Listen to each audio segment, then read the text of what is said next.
Welcome to Shamba Shape Up. This year, we are celebrating the 10th anniversary of your favorite TV show. Once again, we have traveled all over East Africa to find hard-working farmers. We want to celebrate them while giving them the knowledge they need, so they can adapt and make their farms more productive even while the climate changes. We support them to become more productive, get better yields, and increase their income. We meet families and enter their kitchens to explore what we eat, where we get it, and how we can cook it in cleaner, faster, healthier, and cheaper ways. And at the same time, increase family nutrition. We will see how farmers from across the region can benefit from our experts' advice, while also learn from each other in so many ways. Join us on these journeys and share in the farmers' experiences as they shape up their shambas. Welcome to the Shamba Shape Up Safari. Dear viewers, I'd like to let you know that all the filming you're about to see was done before the outbreak of the coronavirus in Kenya and Tanzania. With everything going on in the country right now, we at Shamba Shape Up thought we should take a deep breath, one step back, and find out about some solutions for everything that's going on. That's right. We want to learn a little bit more about the desert locust and how to secure our food from the devastating pest. And with all the time we spend at home these days, why not learn how to grow delicious and nutritious vegetables at your doorstep, ready for the family to eat in just a few weeks? No time to waste, let's go. Welcome to a special report on the desert locust. Desert locusts are large insects that eat plants and crops such as maize and millet. They do not attack people or animals. A locust can live for as long as 3 to 6 months. The life of a locust has 3 main stages: eggs, hopper, and adult. Locusts usually change color and behavior as they grow. Egg. The female locust lays her eggs directly into the soil, where they hatch after 2 weeks. Hoppers. The young locust is called a hopper. It is brown or yellow with black markings, and it cannot fly. Hoppers usually move in big groups called hopper bands. They grow into young adults over a period of about 4 to 6 weeks by shedding their skin several times. Adults. The adult locust has short antennae and are about the length of a finger. The immature adult or young adult locusts are red or pink. They travel in swarms. They take about 3 weeks before they are ready to mate and lay eggs. The mature locusts are bright yellow. They travel in swarms and they can mate and lay eggs. Adults live for 3 to 5 months. Locusts are hungry creatures and they can eat their own body weight every day. They can fly up to 200 kilometers a day. That's around the distance from Nairobi to Nanyuki or from Marsabit to Wajir. Be careful not to confuse locusts with grasshoppers. Locusts usually move in groups of hundreds and have short antennas. Grasshoppers are usually all alone, sitting on leaves or in your house.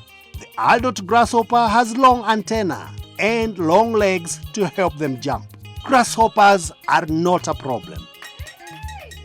First of all, do not make noise or try to scare locusts away. This will only break up the swarms and make it difficult to control them. Also, they might come back to your farm again. While you can usually eat locusts, do not eat them at the moment, as they might have been sprayed with chemicals. If you have only a few locusts, you can pick them up and drop them into soapy water to drown. However, most of the time, desert locusts are like a fire. You cannot control them alone. This is because locusts increase quickly and travel very fast. These are the areas that are currently affected by desert locusts in Kenya. The locusts continue and are mainly in the northern counties of Kenya. Turkana and Marsabit have a lot of locusts and are at a great risk of their crops being damaged badly. Some locusts have also been spotted in Samburu and Wajir and West Pokot. Watch out for them. Right now in Kenya, desert locusts are controlled by local authorities who spray the insects with special chemicals. They either spray out of airplanes or they spray directly on the ground. The best time to spray locusts is at the hopper stage when they cannot fly. And that is why it's very important that you get in touch with us to tell us whether you have or have not seen locust in your area. Tell us if you have seen the black and yellow hoppers, the red or pink young adult locust, or the yellow mature locusts. Here's what to do. SMS the word locust to 0748 153 120 and we will get in touch with you. For you smartphone users out there, you can also send the word locust to 0207 640 202 on WhatsApp.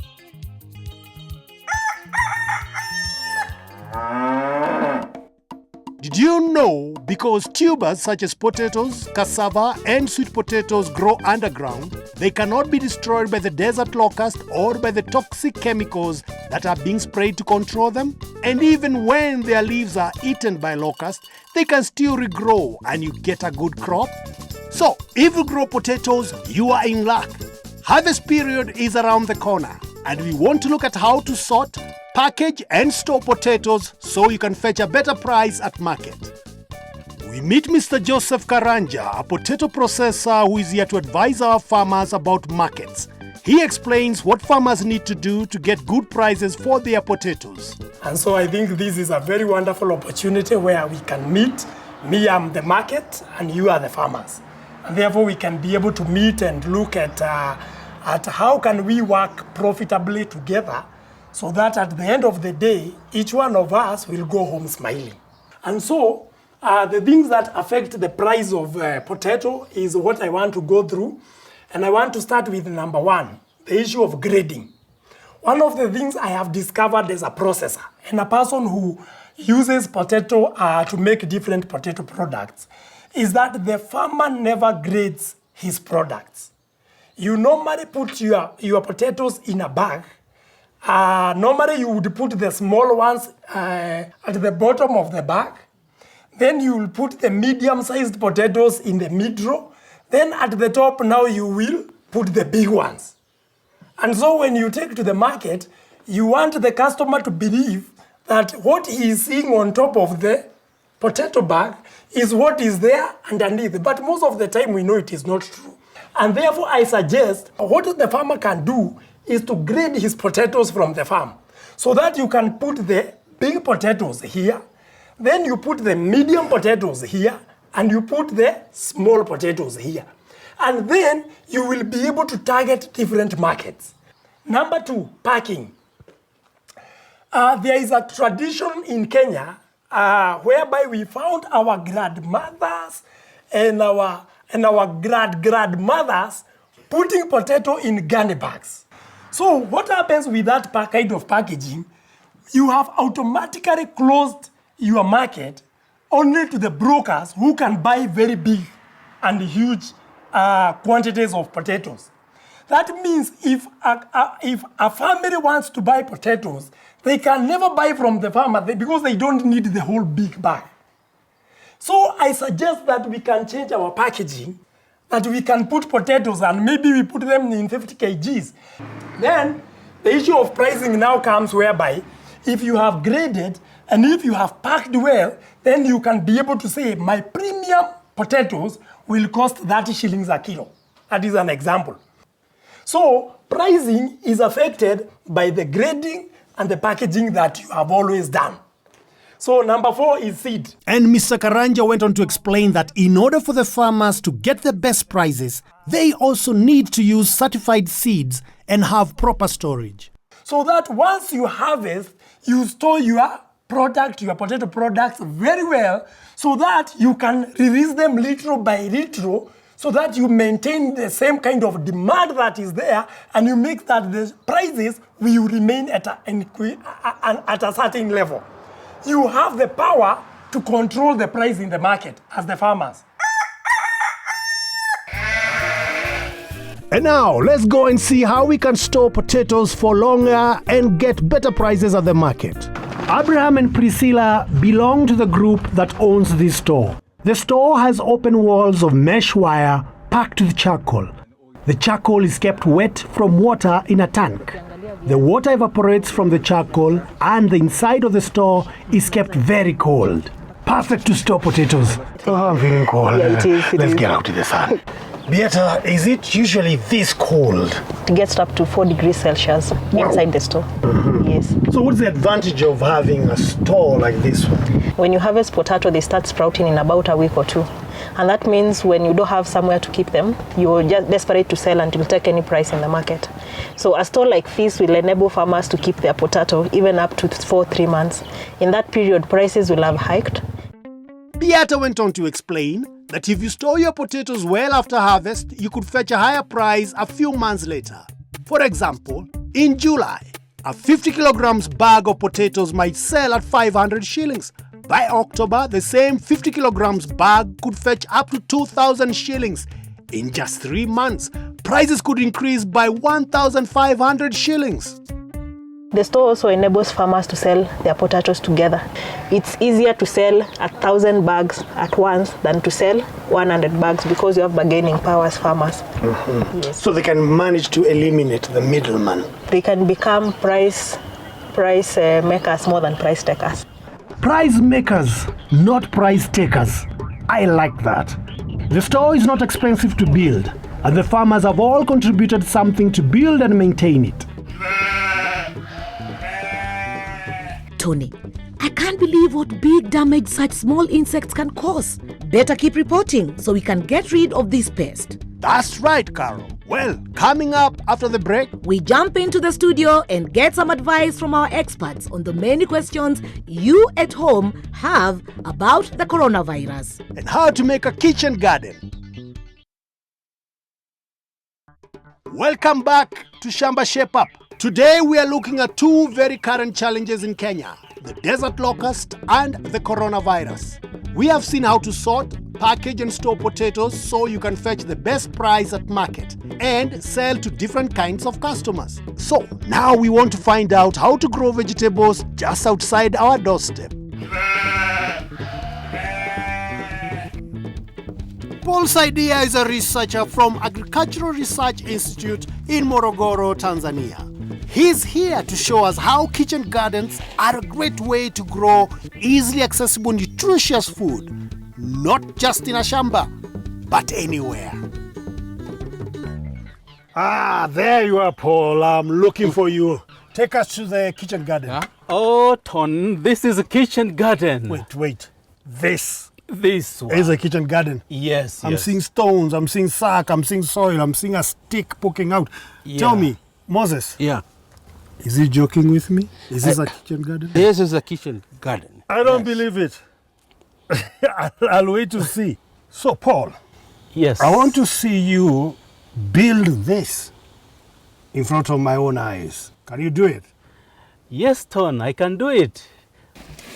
With a little bit of help, Paul starts to make his kitchen garden. Paul has already prepared a mixture of soil and manure to fill up the sack. The soil mix is then added to the sack. A container is filled with stones, then raised once the layer of soil is at the same height. The container separates the soil from the stones and helps when the water is added in later. This process is repeated until the sack is full.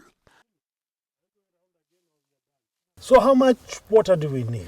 Actually, Tony, that it depend on the dryness of your soil.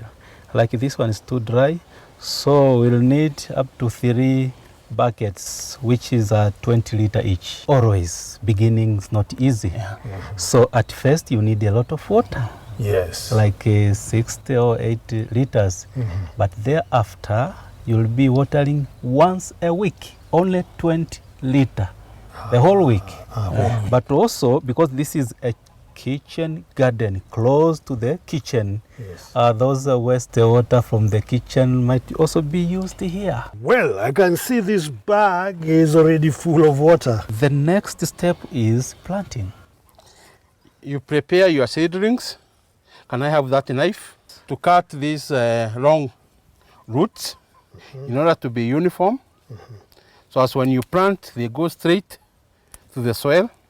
Because our farm is not big, we have to use a stake to plant. Can you give me a small stake there? Okay, this one. We start planting one by one. That's like your jembe. Yeah, of course, yes. This is my jembe in this small farm of mine. It goes down. You press it. You don't mind about space. You just I'm measuring as you see as I go. I'm used. You're used to it. I'm used to it. The eye. Yeah, of course, yes. Other varieties, I'll go now to Skuma Wiki. After that, we can go side by side. Still, give me that knife. Oh, so it's not enough It's at the not top. enough. You can still go on. You can still go on. Yeah. You can see how I'm doing it.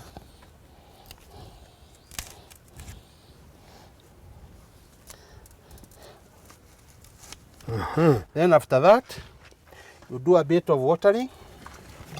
You can see what I'm doing.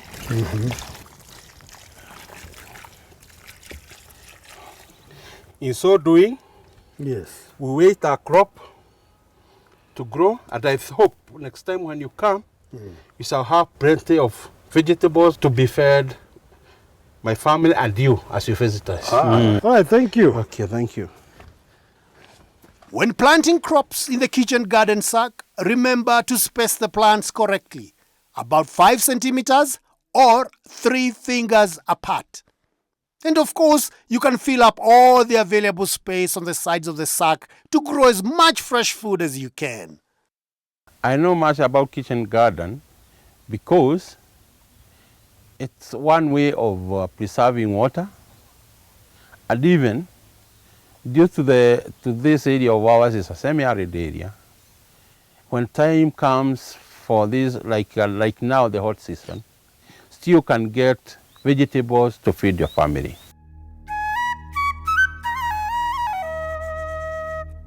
Welcome Shamba Shape Up's Q&A, question and answer. And we are lucky today to have with us in the studio Shem Mecheo, an agriculture specialist.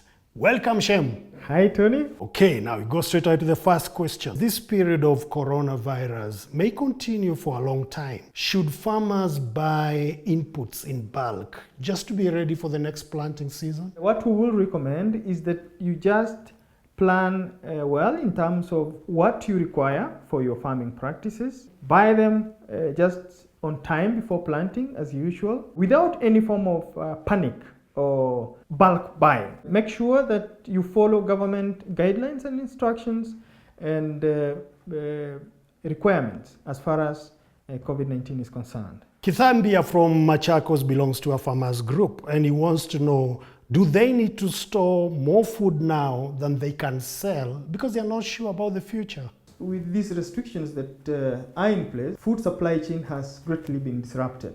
Well, we know that food is part of the essential commodities. However, the efficiency with which these products have been moving around the country has been greatly affected. In fact, we are hearing that there are pockets in this country where food is rotting, while there are other areas where the food is scarce. And that is why we are recommending or advising farmers to make sure that they have significant sufficient reserves. Wanjiro from Kiambu wants to know, what quick crop can she plant to make quick cash during this period of coronavirus? High value crops are the best alternative in this case. When we are talking about high value crops, we are referring to fruits and vegetables as well as herbs and spices. The recommendation is that the farmer should adopt high value crops. Talk about tomatoes, onions, cabbage, kales, because these commodities are also in great demand as we speak. And the good thing about these high value crops also is that their maturity time is shorter. Usually from 3 months to 5 months, you already harvest your product and you're in the market. Thank you, Shem. And Chow from Taita Taveta wants to know where to sell her produce since now movement has been restricted. I think the best alternative is to explore social media marketing. there are a number of companies that I know that pick products from farmers. However, you have to link up with them using digital platforms. And I know iShamba has got a long list of these. I will suggest that you contact iShamba to link you up with some of these companies. Tom from Nairobi wants to know if he can sell his tomatoes online. There are a number of organizations and companies that are buying products from farmers, and they're doing that using digital platforms. And I will request you to reach out to iShamba and Shamba Shape Up, because they have a long list of these companies and they will guide you. Well, thank you very much, Shem, for being with us, and we'll see you soon. So, if you have any questions around COVID-19, get in touch with us. Call or SMS us your question at 0748 153 120. Well, what do you think of that, Carol? Quite educative. Well, let's get back to work. Let's go.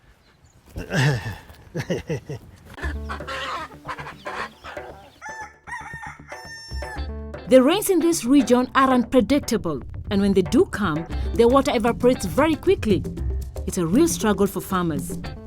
Bernard has done well trying to harvest water with guttering and tanks. It's the only way to survive here. He also has built one large underground tank to store rainwater. But there's room for improvement, as Tony and Bernard are finding out. First of all, kudos for the gutters that you have put in. That's right. Very good effort. And the trench that you have dug coming down this way. Okay. And also I see the water pan that you have done, which is very good, because once the rain comes and you harvest the water, then you'll be good to go. That is good effort, but I think there are some bits of improvements. For the trench, we need to have a deeper trench, because what you want to catch is all the runoff water. So we dig a deeper trench than what we have, and then we plaster it so that the water is smooth and we don't have flooding. Then what we do, we also put some sieves so that we prevent as much dirt as possible from coming to your water pan. And then when we get to the water tank, that is the water pan here, we need to get rid of the iron sheets, because the iron sheets, we see that they are very sharp on the edges, which is a risk for whoever is walking around. And then we put some shade net on top in place of the iron sheets, and then we'll be good to go. So, Bernard needs to be prepared for when the rains do come. And to make best use out of this storage tank, some alterations need to be made. Let's shape up.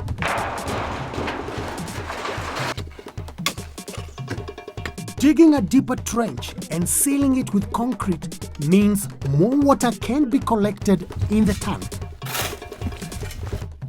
Carol from Kickstart has more advice for daughter-in-law Catherine on how to use the limited water available in a money-making way. What do you have here?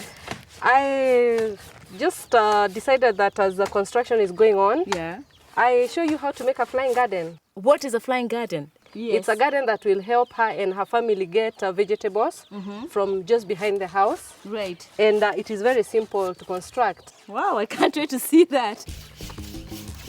The Kickstart team get to work. Measure one area of 2 feet by 2 feet and dig a hole 1 foot deep at each corner. Place a hollow tin at the center of the area. Secure 4 poles, 1 in each corner of the square. Insert 2-meter polythene tube around the 4 poles.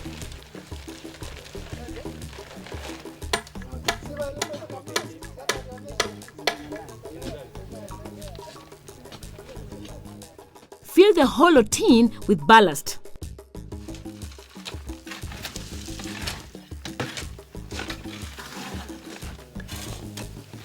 Mix manure and topsoil and place between the tin and the polythene. Gradually fill the tube but lift the tin and refill with ballast. Repeat until the tube is full. Water through the hollow tin through the column of ballast. This means water will reach all the way down the tube evenly. Make small holes in rows around your tube. Plant your choice of vegetable seedlings.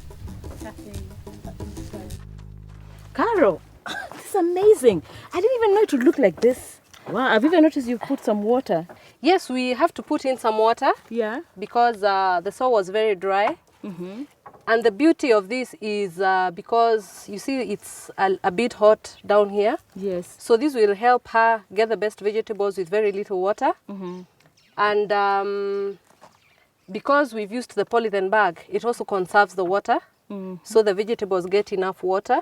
We have not used any chemicals on this. We've just used organic manure. Mm-hmm. So it is health for her family. And the other good thing is the irrigation. She is now very near to where we are having the water tower. Right. After using the money maker pump to get the water up the tank, it will be very easy for her now to irrigate her garden. What vegetables can I plant? You can have like a variety of vegetables. Right. But what we are planting here today, we will do spinach and kales. Catherine and Regina plant the seedlings in the holes around the sack. The garden only needs 20 liters of 1 jerrycan of water every 2 days, thus conserving water. It will hold about 150 plants, enough to feed the family and sell at market, which means it's a money-making project. Wow, Tony. I must say I'm impressed by those kitchen gardens.